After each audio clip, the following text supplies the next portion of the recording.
Hai semuanya, apa kabar? Selamat datang kembali di channel aku Akin.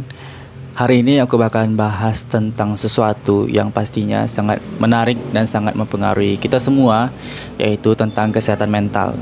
Nah, sebelum aku lanjut, kalian semua yang tonton video ini jangan lupa untuk subscribe dan nyalakan lonceng notifikasinya agar kalian semua tidak ketinggalan info atau video terbaru yang sangat menarik dan sangat bermanfaat untuk kalian tonton. Oke? Nah, aku mau nanya dulu nih ke kalian semua, kira-kira kali ini atau saat ini tuh kalian sedang merasakan apa? Sedikit tidak enak badan atau hanya ingin menjaga kesehatan pikiran kalian saja? Nah, video ini tuh cocok kali untuk kalian semua. Kenapa?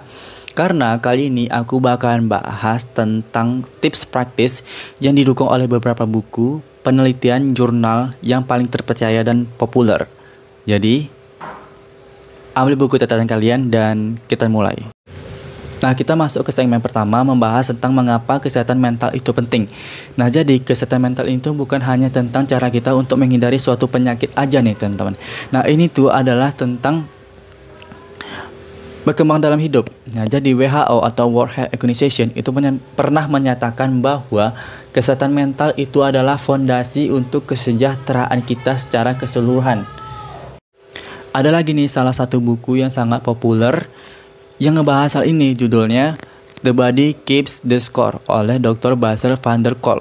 Nah, buku ini tuh menjelaskan bagaimana stres dan trauma yang tidak terselesaikan dapat mempengaruhi pikiran dan tubuh seseorang. Nah, Dr. Kolk ini menyatakan bahwa kesehatan mental kita membentuk cara kita hidup, bekerja, dan berhubungan dengan orang lain. Nah, anggaplah kesehatan mental itu seperti kebugaran fisik kita. Nah, kita harus rutin menjaganya agar tetap kuat dan tangguh. Nah, di segmen ini tuh membahas tentang tantangan umum dan contoh di kehidupan nyatanya nih teman-teman. Yang pertama itu stres. American Psychological Association itu pernah melaporkan bahwa tingkat stres di Amerika Serikat itu lebih tinggi daripada yang sebelumnya, terutama setelah pandemi kemarin nih teman-teman.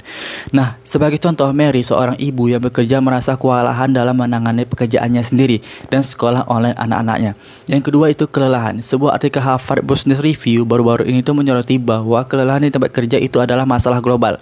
Seorang profesional muda, John, memaksakan dirinya bekerja terlalu keras sehingga ia kehilangan semangat untuk pekerjaannya nih teman-teman. Dan yang ketiga itu kecemasan dan depresi. Menurut The Lancet Psychiatry, tingkat kecemasan dan depresi meningkat 25% secara global pada tahun 2020. Pia, seorang mahasiswa, berjuang dengan hal ini ketika kelasnya beralih ke online dan ia merasa terisolasi dari teman-temannya. Tantangan-tantangan ini tuh adalah hal yang umum, tetapi tidak harus mendefinisikan kalian sebagai penonton. Nah, di segmen yang ketiga ini, segmen yang paling penting, itu membahas ada 5 tips yang didukung oleh penelitian untuk mengelola kesehatan mental yang didasarkan pada ilmu pengetahuan dan didukung oleh penelitian terbaru nih teman-teman. Yang pertama itu prioritaskan tidur kalian. Buku Why We Sleep oleh Matthew Walker menyoroti bagaimana kurang tidur mempengaruhi suasana hati dan pengambilan keputusan kalian nih teman-teman. Penelitian dari Neuter Review Neurosciences menunjukkan bahwa tidur berkualitas selama 7-9 jam dapat secara signifikan meningkatkan kejernihan mental dan ketahanan emosional. Nah, yang kedua itu berlatihlah untuk meningkatkan kesadaran dan meditasi nih teman-teman. Nah, jadi studi dari Journal of the American Medical Association atau JAMA itu menemukan bahwa perhatian penuh dapat mengurangi stres dan meningkatkan fokus nih teman-teman.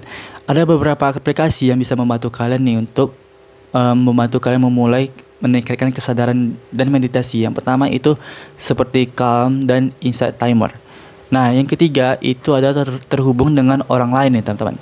Harvard Study of Adult Development dengan judulnya Studi Terpanjang Tentang Kebahagiaan itu mengungkapkan bahwa hubungan yang kuat adalah kunci kesejahteraan mental. Nah, jadi kalian teman-teman luangkan waktu untuk menjalin hubungan yang bermakna baik dengan keluarga, teman, ataupun kelompok pendukung teman-teman. Keempat itu berolahraga secara teratur nih teman-teman. Menurut Mayo Clinic, aktivitas fisik melepaskan endorfin yang meningkatkan suasana hati dan mengurangi stres. Entah itu berjalan kaki selama 20 menit, yoga, atau berolahraga di gym. Pokoknya bergerak lah. Yang kelima itu carilah bantuan profesional saat dibutuhkan nih teman-teman.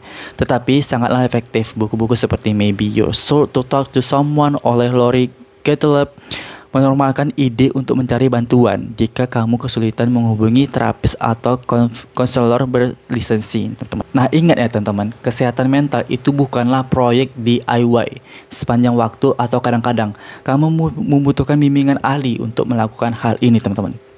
Nah, di segmen ini teman-teman, aku tidak akan mempromosikan apapun, aku hanya ingin menyampaikan betapa pentingnya kamu untuk mengenali kapan perawatan diri sendiri itu tidak cukup nih teman-teman.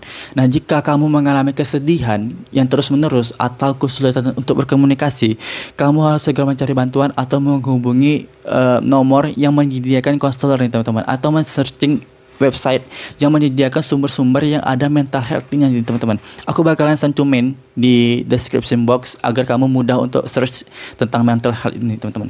Nah, sebagai penutup, mengelola kesehatan mental adalah perjalanan seumur hidup nih teman-teman, dan tidak ada solusi yang cocok untuk semua orang. Nah, kuncinya adalah memulai dari yang kecil dan menemukan apa yang cocok untuk kita nih teman-teman. Nah teman-teman, jika kamu merasa video ini sangat bermanfaat, beri tanda jempol dan bagikan kepada seseorang yang sekiranya mungkin membutuhkannya nih teman-teman. Dan berlangganlah untuk mendapatkan lebih banyak konten seperti ini ya teman-teman. Nah, di kolom komentar beritahu aku nih, apa satu hal yang kamu lakukan untuk menjaga kesehatan mental kamu nih teman-teman. Oke, sekian, terima kasih untuk yang sudah menonton video ini, dan ingat kamu tidak sendirian ya teman-teman. Jaga pikiran kamu dan sampai jumpa di video berikutnya. Bye bye. Capek kali. Nah, ini video tambahan ya teman-teman. Nah, sebagai tambahan, aku record pakai ini, astaga. Dan aku selesai record ini tuh sekitaran jam apa? Tuh, jam 1.55. Ya. Kenapa aku suka atau kenapa aku milih untuk bikin video edukasi tentang mental healthy? Kenapa? Karena menurut aku ini penting kali. Dan itu tuh sama kayak life skill education. Nah, kalau kalian teman-teman nggak tahu, aku bakalan record itu sih, kalau emang iya ya. Oke. Tes 1 2 3.